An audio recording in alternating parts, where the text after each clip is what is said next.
Hello everyone, welcome to Edupool Gurukul. आज हम लोग लास्ट 4 मंथ स्ट्रैटेजी की बात करेंगे कि क्या प्लानिंग रखकर इस लास्ट के 4 मंथ जनवरी अटेम्प्ट में आप जेईई मेंस में 260 प्लस मार्क्स स्कोर कर सकते हैं। दैट मीन्स 260 मार्क्स के ऊपर कैसे आप ला सकते हैं, किन चीज़ों का ध्यान में रख के, किस टाइप से रोड मैप को फॉलो करके।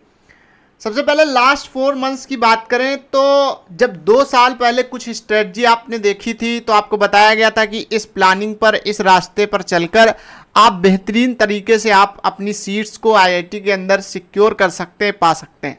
लेकिन कुछ गलतियां आई जिसके वजह से आज आप हमारे सामने बैठे हो और लास्ट की 4 मंथ स्ट्रेटजी को देख रहे हो। यहाँ से फिर से वही गलती करेंगे तो हम क्या करेंगे कि फिर 260 प्लस मार्क्स इस स्ट्रेटजी को फॉलो करके जो हम गेन कर सकते थे वो कभी भी गेन नहीं कर पाएंगे। दैट मीन्स अगर आपको कुछ इसमें से, हमारे सामने बैठे हुए कुछ बच्चों में से कुछ तो हमारी बातों को 110% फॉलो करेंगे इस वीडियोस को देखने के बाद, 50 स्ट्रेटजी की वीडियो ना देख करके हमारी बातों को फॉलो करते हुए 260 प्लस मार्क्स के ऊपर से निकल जाएंगे, और कुछ बच्चे मीन्स इस स्ट्रैटेजी को फॉलो ना करने की वजह से 260 मार्क्स के नीचे ही रह जाएंगे। तो आपको उनमें से नहीं रहना। जो भी बताया जा रहा है इसके अंदर दैट इज 100% रिलेवेंट और रिसर्च के थ्रू देखा गया, पेपर्स को एनालाइज किया गया, चीज़ों को देखी गई, फिर उसके बाद इस वीडियोस को लेके आया जा रहा है। दैट मीन्स इसको 100% आपको फॉलो करना है। कौन सी ऐसी मिस्टेक्स है जो आपको अब नहीं करनी है? पहली बात तो आप फर्स्ट नंबर मिस्टेक कौन सी नहीं करनी कि कहीं कोचिंग में पढ़ते थे, कहीं ऑनलाइन में थे, तो आपने 300-400 लेक्चर्स के बैकलॉग कर लिए। तो आप करेंगे क्या कि लास्ट के अब ये 2-3 मंथ तक आप क्या करेंगे कि 4 मंथ में 6 to 7 लेक्चर्स को उठाएंगे और पर डे आप देखेंगे और पूरा टाइम आपका इसी में निकल जाएगा, जो कि पहली गलती बच्चे करते हैं। दैट मीन्स केवल लेक्चर्स को वेब सीरीज की तरीके देख करके, एक पिक्चर्स मूवी के तरीके देखने का प्रयास नहीं करना है। इससे कोई भी फायदा होने वाला नहीं है। ये पहली गलती नहीं करनी। दूसरी बात, आपको न्यू रिसोर्स पे कोई नहीं जाना। आप न्यू बुक पे चले जाने लगते हैं, न्यू स्टडी मटेरियल्स भैया कोई मिल जाए, है ना, इस कोचिंग का कोई मॉड्यूल्स मिल जाए या कोई बुक उठा लो। इस समय न्यू कुछ भी नहीं उठाना है। बस प्रीवियस जो चीज़ें हमारे पास इकट्ठा है, रिसोर्सेज है, उसको किस तरीके से मैनेज करेंगे उसकी बात हम लोग आगे करते हैं। पहले आप ये समझिए कि क्या नहीं करना है। देखिए, मार्केट है, ये पूरी एजुकेशन इंडस्ट्री में जेईई नीट की एक फील्ड है, पूरा मार्केट है। यहाँ पर बहुत सारे प्रैक्टिकली अगर हम बात करें कि क्या 2 साल के सिलेबस को 1 साल में कंप्लीट करने की बात करें, 4 मंथ में कंप्लीट करने की बात करें, 5th मंथ में बात करें कंप्लीट करने की, तो डिटेल बहुत आराम से चीज़ों को करते हुए डिटेल वे में कर पाना दैट इज पॉसिबल्स नहीं है। ये कभी भी पॉसिबल हो ही नहीं सकता। दैट मीन्स कोई अगर आपको कहीं पर ये बताया जा भी रहा है कि हाँ 2 साल के सिलेबस को 1 ईयर्स में कैसे कर दें, 4 मंथ्स में कैसे कर दें, तो इसका मतलब कि कहीं ना कहीं उसमें सिलेबस को रिड्यूस करा जाएगा। ठीक है, रिड्यूस सिलेबस पढ़ाए जाएंगे। मतलब अगर पूरी तरीके से सिलेबस था तो 60-50% सिलेबस जो इम्पॉर्टेंट है ऐसा बोल के उसको आपको कवर कराने का प्रयास किया जाएगा और इम्पॉर्टेंट चैप्टर्स कराए जाएंगे। ये भी बिल्कुल रॉन्ग वे है, क्योंकि अगर आप NTA that means JEE mains के पैटर्न्स को देखते हुए चलें तो प्रीवियस कुछ ईयर्स में आप देखेंगे तो ऐसे चैप्टर से क्वेश्चंस पूछे जा रहे हैं, वो क्वेश्चंस पूछे जा रहे हैं जो आपको लगेगा कि ये वाले चैप्टर्स इंपॉर्टेंट थे और आपको लग रहा है कि कोई चैप्टर्स इंपॉर्टेंट नहीं है, तो वहां से क्वेश्चंस पूछे जा रहे हैं। मतलब ओवरऑल कंक्लूजन्स एग्जामिनेशंस के पैटर्न्स को देखते हुए ये निकल के आता है कि हमें 100% सिलेबस की नॉलेज होना चाहिए, उसके फार्मूलेस को बारे में पता होने चाहिए, उसके बेसिक कॉन्सेप्ट्स के बारे में पता होना चाहिए। ओवरऑल जो डिफाइंड सिलेबस है for the JEE mains examinations, उस पर हमारी पकड़ होनी चाहिए। दूसरी बात कि 4th नंबर पॉइंट्स, यहाँ पर आप लास्ट के 4th 3rd मंथ्स में बहुत सारे यूट्यूब चैनल्स पर कोचिंग इंस्टीट्यूट या एजुकेशन इंडस्ट्री के क्रैश कोर्स आते हैं, खूब बैच आते हैं, ठीक है, और इसमें बताया जाएगा कि हाँ ठीक है इंपॉर्टेंट चैप्टर्स हम लोग कराएंगे और उसमें से 60% सिलेबस वो आप लोगों को किसी ना किसी तरीके से कराते हैं, क्योंकि 2 साल का सिलेबस 2-3 महीने में कर पाना that can never be possible. और वहाँ से भी आप 110% स्कोर 260 प्लस कर ले जाएंगे, ये भी पॉसिबल्स नहीं है, क्योंकि उसके अंदर भी रिड्यूस सिलेबस ही आपको देखने को मिलेगा। तो अभी तक तो हम बात किए कि कौन सी चीज़ें हमें फॉलो नहीं करनी, क्या नहीं करना। तो अब हम बात कर रहे हैं कि व्हाट डू, दैट मीन्स किस चीज़ को फॉलो करें और क्या चीज़ें हमें करनी चाहिए। सबसे पहले आप यहाँ से देखें तो अगस्त आपका यहाँ से आ गया, अब सितंबर, अक्टूबर, नवंबर, दिसंबर और 10 दिन इधर, तो यहाँ पर मान के चले 130 डेज आपके पास ओवरऑल बचा हुआ है।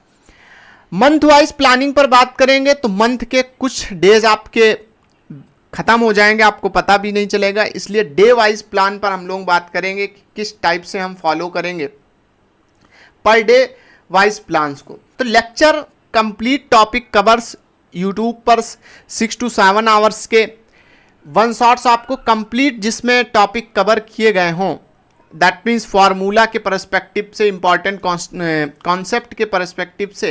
तो ऐसे लेक्चर्स को फॉलो करके जिन भी चैप्टर्स पे आपकी पकड़ बहुत अच्छी नहीं है उस पर अच्छी पकड़ बना लेनी है।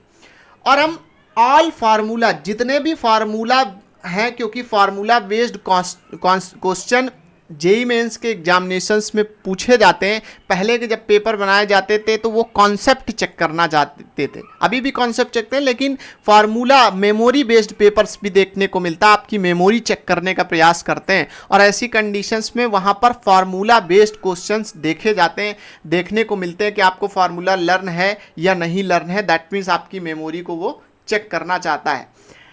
तो ऑल फार्मूला लर्न होने चाहिए, इस पर फार्मूला बेस्ड क्वेश्चंस आएंगे तो इजी क्वेश्चंस आएंगे जिससे वो डुएबल हो जाए, कर ले जाएं। और ऑल कॉन्सेप्ट्स देखें, कंप्लीट टॉपिक इस टाइप से कवर करना है। दूसरी बात, पूरी जर्नी में क्वेश्चंस बहुत इंपॉर्टेंट है, ठीक है। हम केवल लेक्चर्स देखें, उसका रिवीजन करें, दैट ये सफिशिएंट नहीं। लेक्चर तो second part of the journey है प्रिपरेशन की, फर्स्ट पार्ट है जहां से आप क्वेश्चंस के थ्रू ही आप सीख सकते हैं, ठीक। तो क्वेश्चन सबसे ज़्यादा प्रैक्टिस करना है, दैट मीन्स अगर आप किसी दिन लेक्चर और क्वेश्चंस में किसको प्रेफरेंस दिया जाए तो क्वेश्चन प्रैक्टिस को ज़्यादा प्रेफरेंस देना है। क्वेश्चंस मैंडेटरी है फॉर द कॉम्पिटिटिव एग्जामिनेशंस। सबसे पहले क्वेश्चंस देन लेक्चर्स की बात करेंगे, दैट मीन्स सबसे पहले क्वेश्चंस की प्रैक्टिस ज़्यादा इंपॉर्टेंस है। अब जब आप सॉल्व करने बैठेंगे तो क्वेश्चंस में होगा कि आपसे कोई भी ऐसा क्वेश्चंस का सेट आप उठाते हैं जिसमें पहला क्वेश्चंस हो जाता है दूसरा क्वेश्चन, मतलब उसके अंदर 100 क्वेश्चन से तो 100 क्वेश्चन आपसे तुरंत ही एक बार में हो गए। विश्वास मानो, उन 100 क्वेश्चंस को करने का कोई मतलब नहीं है। क्वेश्चंस वही अच्छे हैं फॉर द कॉम्पिटिटिव एग्जामिनेशंस, वो रिलेवेंट क्वेश्चंस है जो आपको कुछ सिखा के जाएं। दैट मीन्स जो पहली बार में करने पर जो क्वेश्चन आपसे नहीं हुए थे वही आपको कुछ ना कुछ रिलेवेंट चीज़ें सिखा के जाएंगे, और उन्हीं क्वेश्चन से आप कुछ ना कुछ सीखते हो और आगे की ओर बढ़ते हो। क्योंकि वो जो फर्स्ट वे में हो गया वो तो एग्जामिनेशंस हॉल में भी हो जाएगा। वो क्वेश्चंस ज़्यादा जो 260 प्लस मार्क्स स्कोर कर ले जाते हैं, 99 परसेंटाइल जिनकी आ जाती, उनकी मेंटेलिटी यही रहती कि वो जो क्वेश्चंस नहीं हो रहे हैं उनको ज़्यादा प्रेफरेंस देते, वो क्वेश्चंस ना होने पर हैप्पी हो जाते हैं, ठीक है। तो उन क्वेश्चंस को ज़्यादा प्रेफर करना है, बार बार मल्टीपल टाइम करना है जो आपसे वन वे में नहीं हुए। नेक्स्ट कि रिसोर्स कौन सा फॉलो करना है, कौन से रिसोर्सेस के थ्रू जाना है। ओनली PYQ, कोई बुक नहीं, कोई स्टडी मटेरियल्स नहीं, कोई मॉड्यूल्स नहीं, ओनली PYQ की ओर जाना है। चाहे ऑनलाइन PYQ देखो प्रीवियस ईयर्स के, ठीक है, और चाहे आप कोई बुकलेट हो, देन सब, मतलब आपके पास रिसोर्स केवल PYQ होने चाहिए। और PYQ बहुत सफिशियंट है अब जितना टाइम आपके सामने बचा हुआ है, क्योंकि 250 to 300 क्वेश्चंस पर चैप्टर्स आपको देखने को मिलेगा।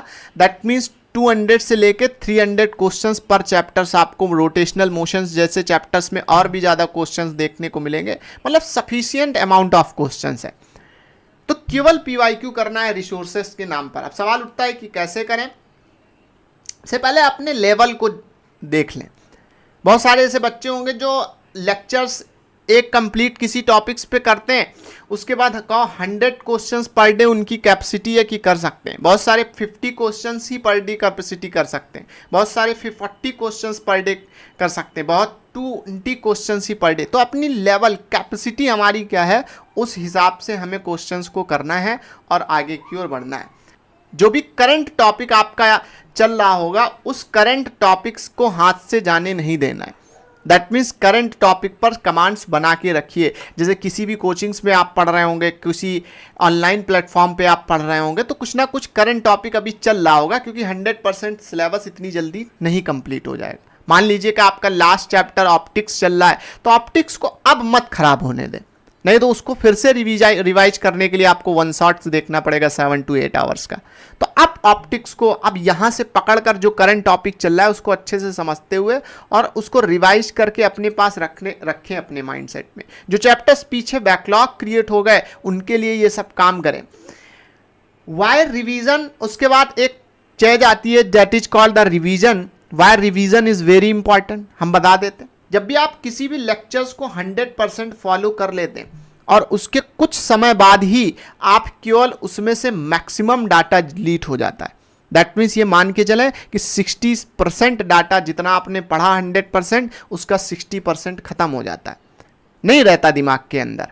ठीक है, और आफ्टर 1 वीक ये 100% डिलीट हो जाएगा दिमाग से, 100% खत्म हो जाएगा। तो होता क्या है, इसीलिए रिवीजन कहा जाता है मैंडेटरी है। तो जब फर्स्ट वे में आप रिवाइज करेंगे चैप्टर्स को, तो वो जो 60% डिलीट हो गया उसका 10% आपके दिमाग में आएगा। 2 बार जब रिवीजन करेंगे तो आप पूरी तरीके से 20%, 3 बार रिवीजन करेंगे तो आप 60 में से 50%, और 4 बार रिवीजन करेंगे तो 60 to 60%। दैट मीन्स आप सिलेबस को रिवाइज कर चुके होंगे, और ऐसे बार बार रिवाइज करने पर वो चैप्टर्स की बिल्डिंग ऐसी हो जाती है माइंडसेट के अंदर कि वो 110% आपको लर्न रहता है। तो ये कहानी होती है। इस टाइप से हम चैप्टर्स को रिवाइज कैसे कर सकते हैं, हमने बात की इस पर। अब रिवीजन कैसे कर सकते हैं, तरीके कई हैं कि पूरे कॉपी को जो हमने नोट्स बना डाली थी क्लास की, अब वो तो रिवाइज कर पाना कई बार बहुत टाइम टेकिंग प्रोसेस हो जाएगा, क्योंकि क्वेश्चन प्रैक्टिस भी करनी है, हमें बैकलॉग क्रिएट करने के लिए लेक्चर्स भी देखने हैं। तो आपके पास अगर आपने उस समय शॉर्ट नोट्स बनाई थी तो आपसे अच्छा बच्चा कोई नहीं। तो शॉर्ट नोट्स के थ्रू आपको रिवाइज करके आगे की ओर बढ़ना है। अगर आपके पास शॉर्ट नोट्स नहीं है तो अल्टरनेट ऑप्शंस क्या हैं? अल्टरनेट ऑप्शंस ये हैं कि आपके पास टेलीग्राम पे बहुत सारे नोट्स आते हैं। जैसे मान लीजिए कि केमिस्ट्री का चैप्टर है alcohol phenol ether, class 12th का, तो उसके आपको नोट्स मिल जाएंगे, वहाँ से डाउनलोड कर सकते हैं। या आप देखेंगे कि फ्लैश कार्ड्स वगैरह आते हैं, ठीक है, उसके थ्रू शॉर्ट नोट्स में फार्मूले, इंपॉर्टेंट फार्मूले क्या हैं, ठीक है, जैसे motion in a straight line पढ़ रहे हैं तो equation of motion v is equal to u plus at, s is equal to ut plus half of at। ऐसे छोटे छोटे कॉन्सेप्ट फार्मूलाज सबको शॉर्ट नोट के थ्रू रिवाइज करना है। उसके बाद क्वेश्चन प्रैक्टिस की ओर जाना है। अब लास्ट पैरामीटर्स क्या होता है, दैट इज कि टेस्ट, किस टाइप से टेस्ट पे ध्यान दें। तो पर डे जो भी क्वेश्चंस हम लोगों ने सेट तैयार किया कि 50, 60, 30 क्वेश्चंस करेंगे, उनमें से आपने लेट सपोजिट 30 क्वेश्चन पर डे करने के लिए रखा, तो 10 to 20 क्वेश्चंस ले लें और उसको टाइमर लगा के, टाइम के हिसाब से, टाइम बाउंड में होके, जैसे आपको टेस्ट दिया जाता है उस टाइप से एज अ टेस्ट की तरीके आपको उन क्वेश्चंस को प्रैक्टिस करना है, ठीक है, पर डे।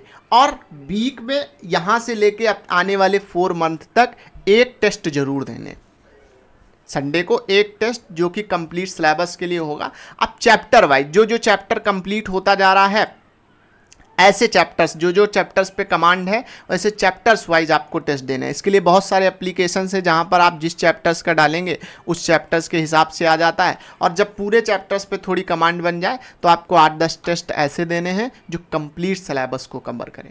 और इस टाइप से फॉलो करके अगले 4 मंथ तक इसी प्लानिंग्स को ध्यान में रखनी है और इसी स्ट्रेटजी को फॉलो करते आगे बढ़ना है, ठीक। ऐसे 50 वीडियोज़ आसपास के जगह से देखते रहने और डिस्ट्रैक्टेड होने से पहले 2 साल पहले आपको कुछ स्ट्रेटजी बताई गई थी, ठीक है, जब आप 11th-12th में थे, और कुछ गलतियों की वजह से आज 4 मंथ स्ट्रेटजी पे आ रहे हैं और एक दिन 1 मंथ पहले स्ट्रेटजी पर आ जाएंगे, क्यों अगर इस चीज़ को फॉलो नहीं करेंगे। तो यही अल्टीमेट गोल है, इसी को फॉलो करें और आगे की ओर बढ़ते रहें। इस टाइप से हमारी बहुत सारी वीडियोस आपको इसी चैनल्स पर मिलती रहेगी। तो इसको सब्सक्राइब करके रखें, बेल आइकन को प्रेस करके रखें, जिससे नोटिफिकेशन सबसे पहले आपको मिले। Okay, wish you all the very best. आप सब मचाओगे, साथ मिलके फोड़ेंगे।